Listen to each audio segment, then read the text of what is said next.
تھا پینوشے اس کا نام تھا. اس نے بھی لوگوں میں خوف اور ٹیرر پھیلانے کے لیے لوگوں کو لاپتہ کیا اور ماورائے عدالت قتل ہوئے. پھر وہی پینوشے اسپین اور لندن کی عدالتوں میں گھسیٹا گیا. ان مظلوموں کی آواز سنو، ورنہ ڈرو انجام سے، پینوشے کے انجام سے. اور یہ جو دل سے آواز نکلتی ہے یہ اثر رکھتی ہے، کیونکہ یہ کام بنیادی طور پر تو سیاسی جماعتوں کا بھی ہے. لیکن یہ کہنے کے بعد میں آپ کو یہ بتانا چاہوں کہ جہاں تک لاپتہ افراد کا تعلق ہے، جہاں تک ایکسٹرا جوڈیشل کلنگز کا تعلق ہے، تو صرف سول حکومتیں فیل نہیں ہوئی، پارلیمان بھی فیل ہوا اور سپریم کورٹ آف پاکستان بھی، اس کو بھی کامیابی نہیں. ریاست میں جو ہے نا کوئی بھی قومیت جو ہے نا کوئی بھی اس ریاست کے شر سے محفوظ نہیں ہے. تو اس تحریک کو سپورٹ جو ہے نا عام عوام نے کیا.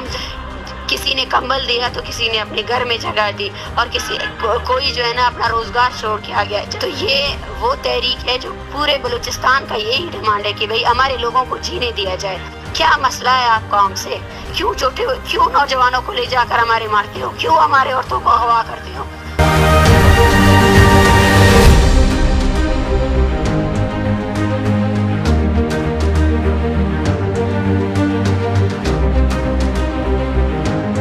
کرنے کا اعلان کیا گیا تھا، تاہم اسلام آباد پولیس کی طرف سے دوبارہ مظاہرین کو روکا گیا اور وہاں کی اجازت نہیں دی گئی.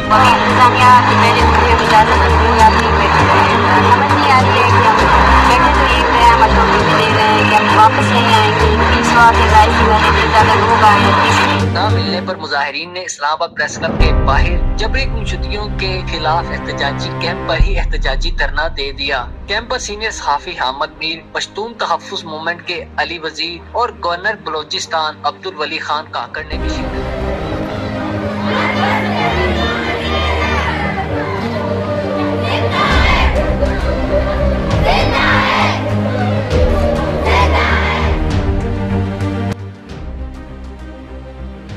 السلام علیکم ناظرین، میری آواز کے ساتھ میں ہوں طارق مسعود بلوچ. سلام قبول کیجئے ناظرین.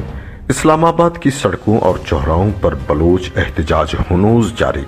بلوچ خاتون ڈاکٹر مہرنگ بلوچ کی سربراہی میں اسلام آباد کی سڑکوں اور چوراہوں پر جما دینے والی سردی میں سینکڑوں بلوچ خواتین و حضرات اور بچے اول العزمی سے اپنے مطالبات پر ڈٹے ہیں، اور ان میں بلوچ طلبہ نوجوانوں کی بڑی تعداد شامل ہے کہ ان کے ہزاروں کی تعداد میں لاپتہ پیاروں کی بازیابی عمل میں لائی جائے، جنہیں ریاستی اہلکاروں نے اٹھا کر نامعلوم مقام منتقل کر کے لاپتہ کر دیا ہے. ناظرین، اسلام آباد تک رسائی کے بعد بلوچ لانگ مارچ پر قدغن لگانے کے لیے اسلام آباد پولیس کی بھی طاقت آزمائی گئی. بلوچ ماؤں، بہنوں اور معصوم بچوں کو ایسے اٹھا کر ٹرکوں میں بھر کر لے گئے جیسے چیل کوے شکار کرتے ہیں. مگر ناظرین، کہتے ہیں کہ طاقت کا سر چشمہ ہمیشہ عوام ہوتی ہے. ملکی علمبردار اس بات سے شاید ناواقف ہیں، یا پھر انہیں بھولنے کی بری عادت ہے کہ انہیں اس ملک کا ماضی بھی یاد نہیں رہتا. اگر طاقت سے قومیں زیر کی جا سکتی تو سپر پاور امریکہ ویتنام کو زیر کرتا، یا پھر خود پاکستان 1971 میں 2 لخت نہ ہوتا. ابھی خبر یہ ملی ہے کہ اسلام آباد میں بلوچ یکجہتی کمیٹی کو پرامن ریلی کی اجازت نہیں دی جا رہی، یا پھر ہم کہہ سکتے ہیں کہ وہ پیس واک کی اجازت انہیں نہیں مل رہی ہے. ناظرین، صاف ظاہر ہے کہ ریاستی کرتا درتا نہیں چاہتے کہ ان کی حماقتوں کی مزید چھنگسائی ہو، بلوچ ایشو سے مزید ان کی جگسائی ہو کر وہ مزید پچھتاوے کا شکار نہ ہوں، کیونکہ بلوچ لاپتہ افراد کا مسئلہ اب بلوچستان تک محدود نہیں رہا.